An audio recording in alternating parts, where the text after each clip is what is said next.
Coffee হাউসের সেই আড্ডাটা আর নেই, আজ আর নেই।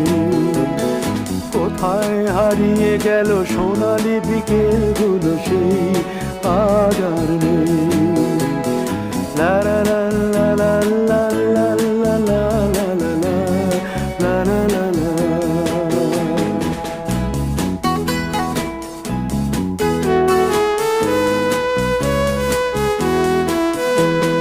নিখিলেশ প্যারিসে, মইদুল ঢাকাতে, নেই তারা আজ কোনো খবরে।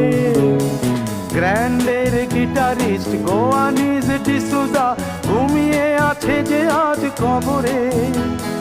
কাকে যেন ভালোবেসে আঘাত পেয়ে যে শেষে পাগলা গারদে আছে রমা রায়। অমলটা ধুঁকছে দুরন্ত ক্যান্সারে।